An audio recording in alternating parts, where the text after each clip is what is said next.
It requires standing up to life's bullies.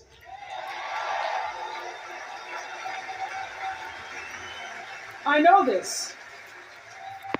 I've lived in Mississippi, in Tennessee, in Wisconsin, Maryland, Indiana, Florida, Hawaii, Colorado, California, and California. And sweet home Chicago, Illinois.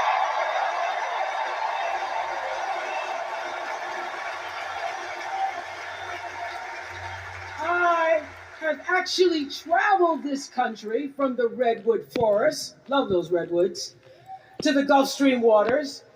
I've seen racism and sexism and income inequality and division. I've not only seen it, at times I've been on the receiving end of it. But more often than not, what I've witnessed and experienced are human beings, both conservative and liberal, who may not agree with each other, but who'd still help you in a heartbeat if you were in trouble.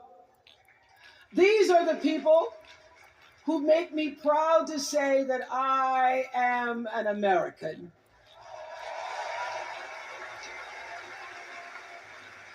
They are the best of America. And despite have you think, we are not so different from our neighbors. When a house is on fire, we don't ask about the homeowner's race or religion. We don't wonder who their partner is or how they voted. No, we just try to do the best we can to save them. And if the place happens to belong to a childless cat lady,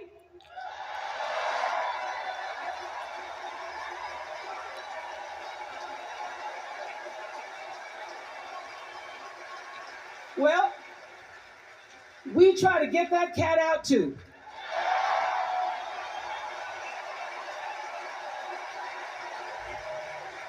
Because we are a country of people who work hard for the money.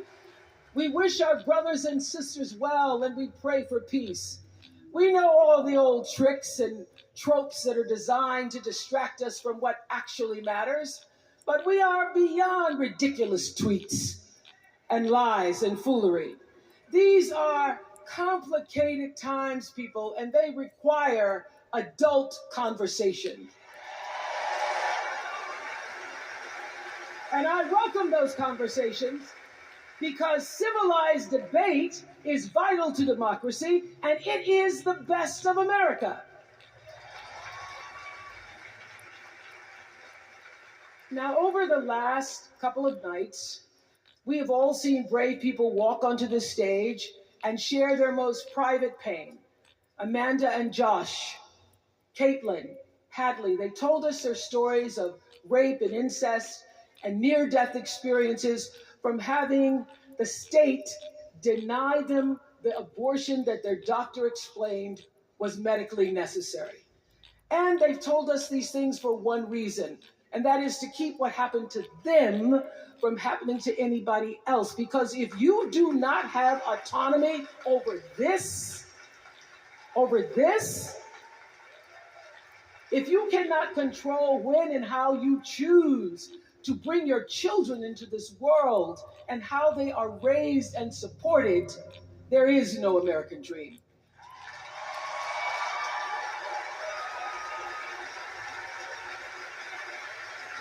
The women and men who are battling to keep us from going back to a time of desperation and shame and stone cold fear, they are the new freedom fighters. And make no mistake, they are the best of America.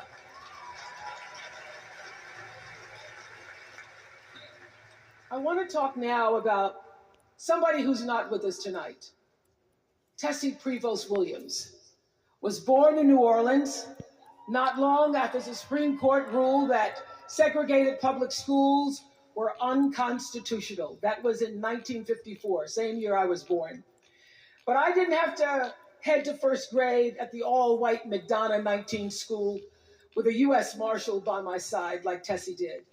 And when I got to school, the building wasn't empty like it was for Tessie. You see, rather than allowing Madonna to be integrated, parents pulled their kids out of the school, leaving only Tessie and two other little black girls, Gail Etienne and Leona Tate, to sit in a classroom with the windows papered over to block snipers from attacking their 6-year-old bodies. Tessie passed away 6 weeks ago. And I tell this story to honor her tonight because she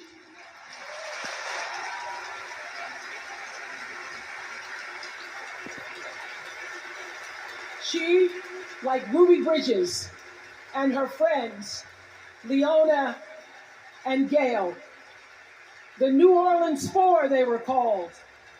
They broke barriers and they paid dearly for it.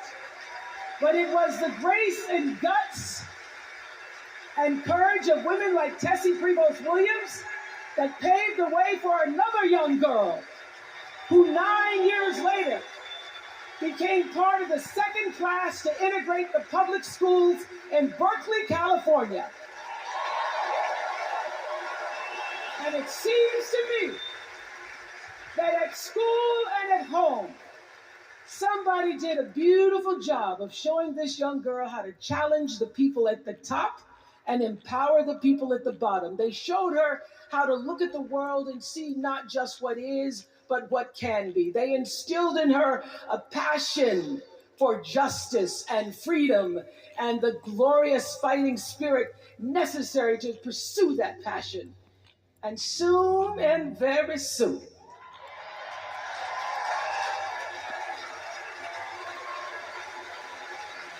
and very soon, we're going to be teaching our daughters and sons about how this child of an Indian mother and an energetic immigrants,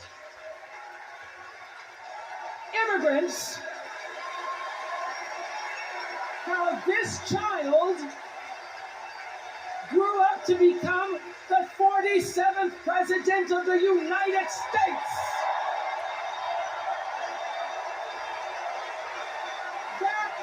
The best of America.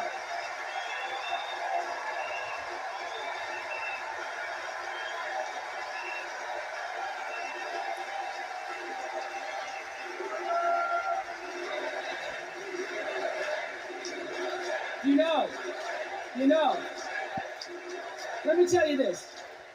This election is and what we want our futures to look like. There are choices to be made when we cast our ballot. Now, there's a certain candidate that says if we just go to the polls this one time, that we'll never have to do it again. Well, you know what? You're looking at a registered independent who's proud to vote again and again and again because I'm an American and that's what Americans do. Voting is the best of America. And I have always, since I was eligible to vote, I've always voted my values. And that is what is needed in this election now more than ever. So I'm calling on all you independents and all you undecideds. You know this is true. You know I'm telling you the truth, that values and character matter most of all. In leadership and in life. And more than anything, you know this is true, that decency and respect are on the ballot in 2024.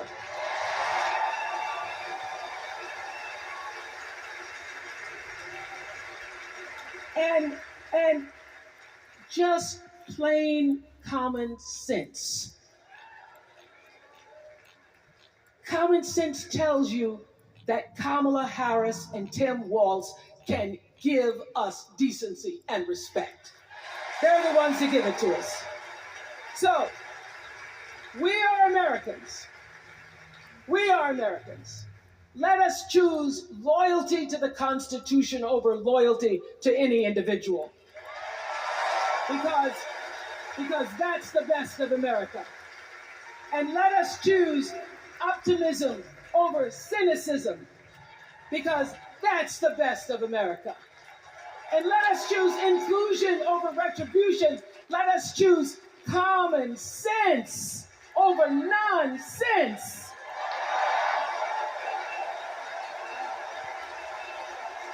Because that's the best of America. And let us choose the sweet promise of tomorrow over the bitter return to yesterday. We won't go back. We won't be set back, pushed back, bullied back, kicked back. We're not going back.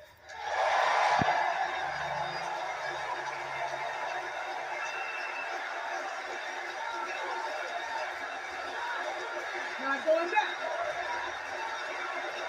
We're not going back. So, let us choose. Let us choose truth. Let us choose honor. And let us choose joy.